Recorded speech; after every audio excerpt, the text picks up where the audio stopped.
Com a palavra o senador Fernando Collor.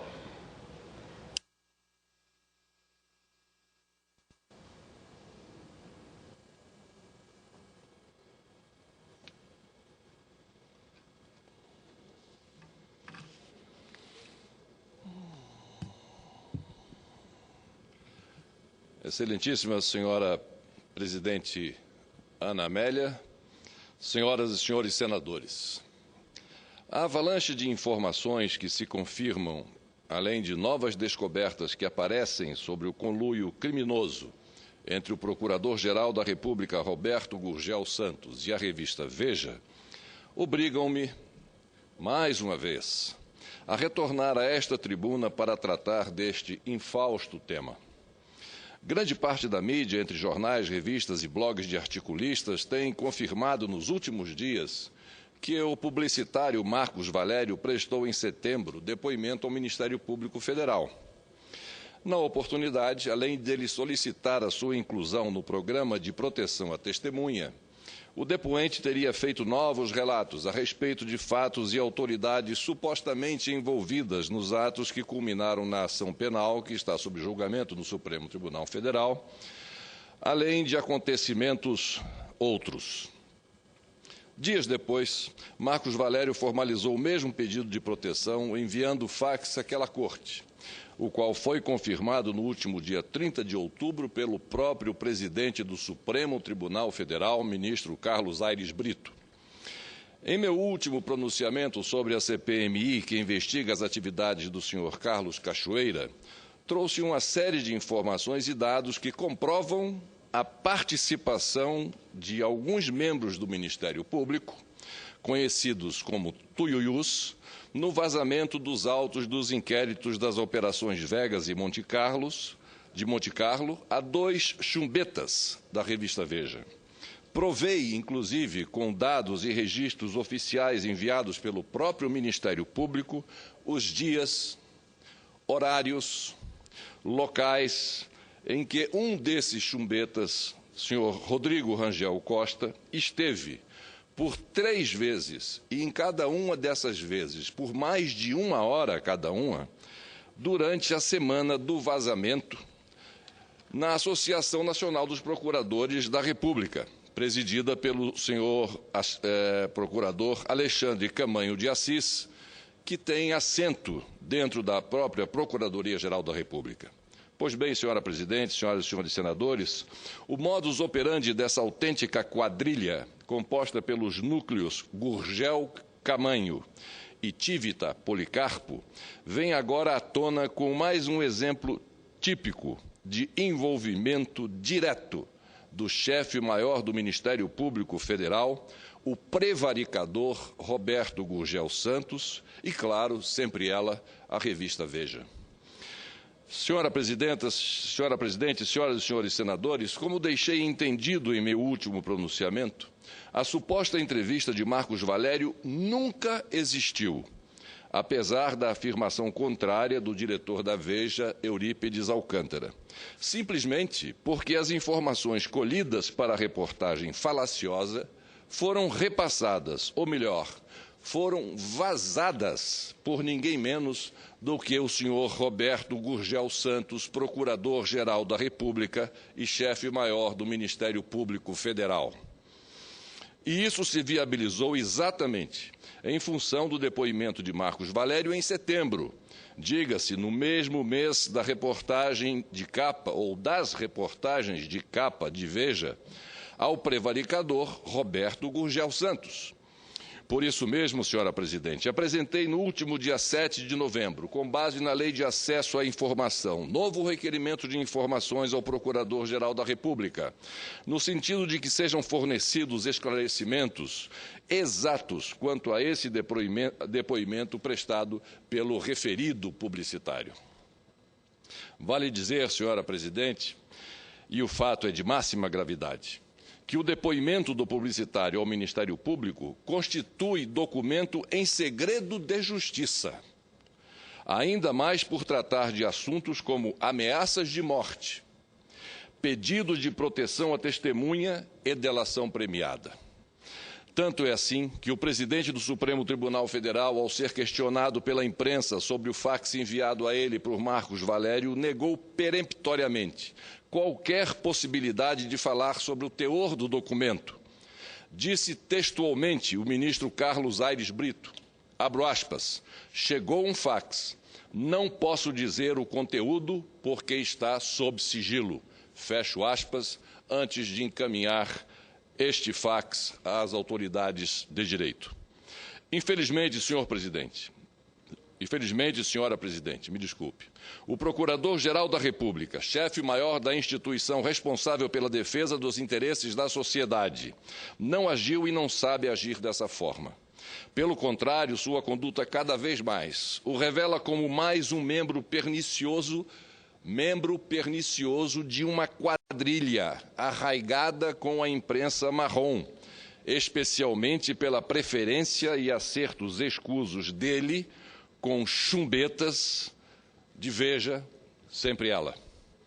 Não é à toa, senhora presidente, que até agora a referida revista não divulgou, não revelou e nem mostrou as ditas gravações da suposta entrevista, mesmo sabendo da quebra do acordo por parte do senhor Marcos Valério, quando seu advogado Marcelo Leonardo, no dia seguinte à edição da matéria, negou as declarações de seu cliente.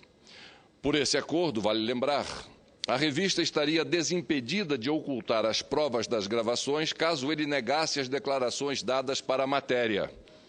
Agora sabemos o real motivo do silêncio e da inércia da revista Veja perante a repercussão da falácia que publicou e do crime cometido contra os leitores ao vender uma entrevista bombástica que simplesmente nunca existiu. Foi baseada no vazamento de informações por parte do senhor Procurador-Geral da República, informações estas prestadas pelo senhor Marcos Valério, a ele, Roberto Gurgel Santos, que, por sua vez, repassou aos chumbetas desse folhetim chamado Veja. Seu acordo, na verdade, é com o prevaricador-geral da República, Roberto Gurgel Santos, prevaricador-geral. O vazamento de informações sigilosas, isso a revista não pode assumir, muito menos de quem partiu. Por isso, prefere continuar mentindo, blefando e chantageando, como é de seu costume. Senhora presidente, senhoras e senhores senadores, confirmado de vez o vazamento à imprensa do conteúdo de um depoimento sigiloso por parte do chefe-maior do Ministério Público, concluiremos que, definitivamente, a máscara caiu.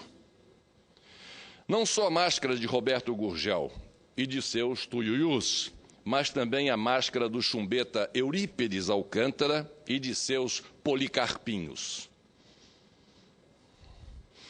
O artigo 325 do Código Penal, senhora presidente, prevê que constitui crime contra a administração pública, tipificado como violação de sigilo profissional, abro aspas, revelar fato de que tem ciência em razão do cargo e que deva permanecer em segredo ou facilitar-lhe a revelação, fecho aspas.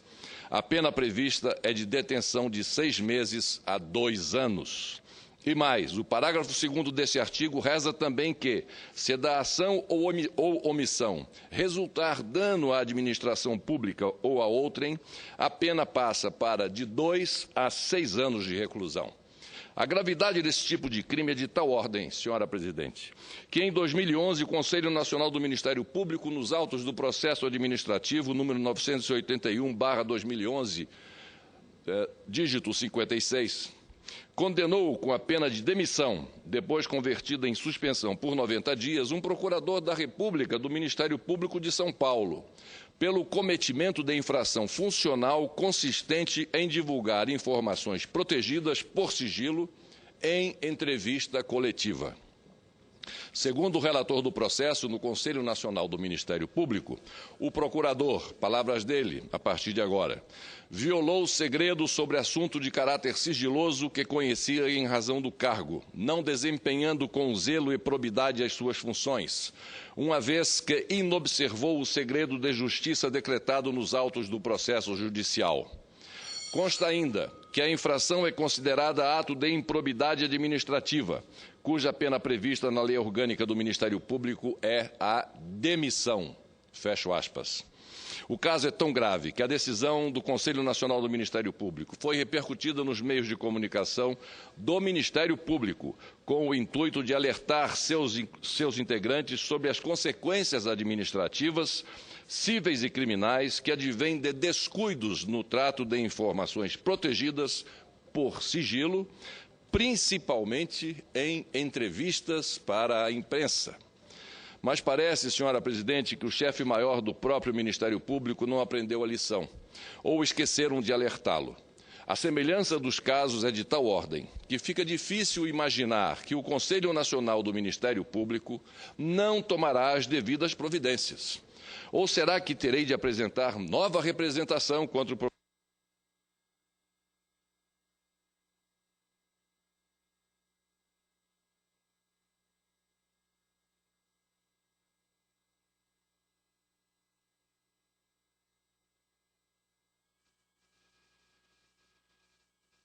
senhor presidente? Ou será que terei de apresentar nova representação contra o Procurador-Geral da República, senhor Roberto Gurgel Santos?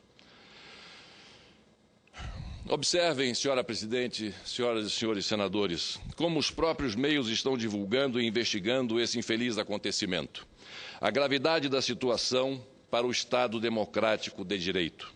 Ainda mais quando envolve a autoridade máxima do Ministério Público Federal, que, infelizmente, além de cometedor de crimes de responsabilidade, improbidade administrativa, prevaricação, entre tantos outros ilícitos no trato das operações Vegas e Monte Carlo, tornou-se agora ele, Roberto Gurgel Santos, fonte jornalística direta de informações protegidas por segredo de justiça.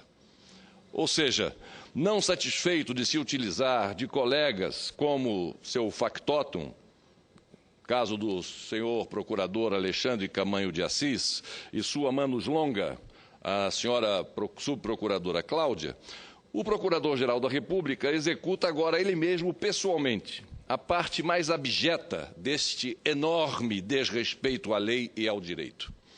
Não bastasse esse lamaçal que encobre o Ministério Público Federal, senhor presidente, o seu chefe, que se recusa a ser investigado pelo Conselho Nacional do Ministério Público, mas ele haverá de ser investigado, tenta agora, de todas as formas, impedir a recondução do conselheiro Luiz Moreira àquele conselho.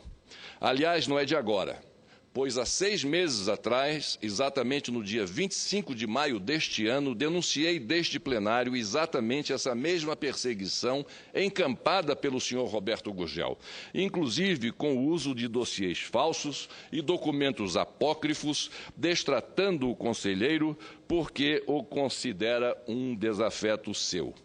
A que ponto nós chegamos?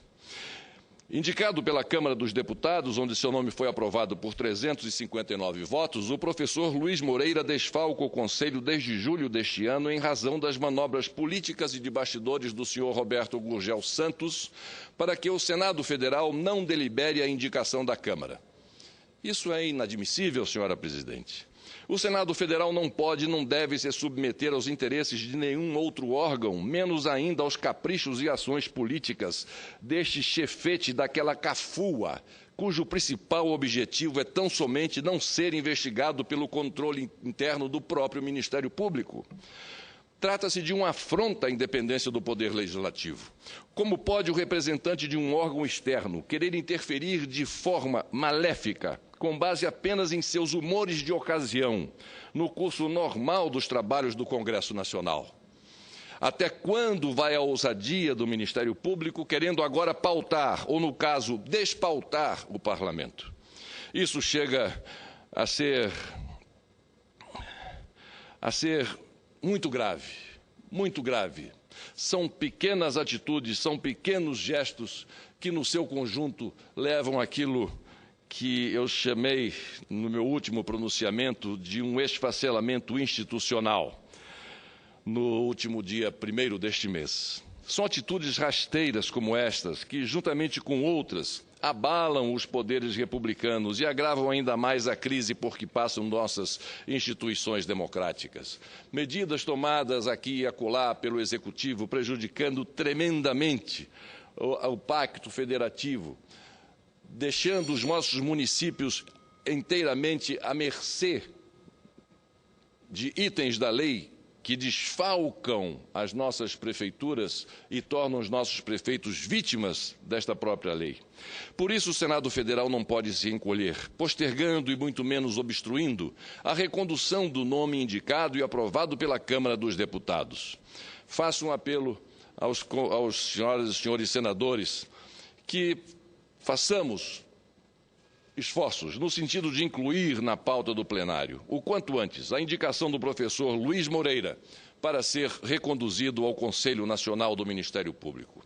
Por tudo isso, senhora presidente, senhoras e senhores senadores, não há como deixar de perguntar até quando suportaremos tamanho desrespeito à lei por parte do chefe maior da instituição que deveria defender os interesses da população. Ao contrário, comete crime de responsabilidade, comete crime de prevaricação, comete crime de improbidade administrativa, crime de vazamento de documentos, crime de perseguição política, crime de falsidade ideológica, chantagem, etc., etc., etc. E é este cidadão que lá está sentado na Procuradoria-Geral da República, apenando pessoas, quando deveria ser ele o apenado. Até quando o senhor Roberto Gurgel Santos e seus asseclas continuarão agindo dessa forma, vazando informações em segredo de justiça por meio de um conluio criminoso com jornalistas e veículos da imprensa marrom?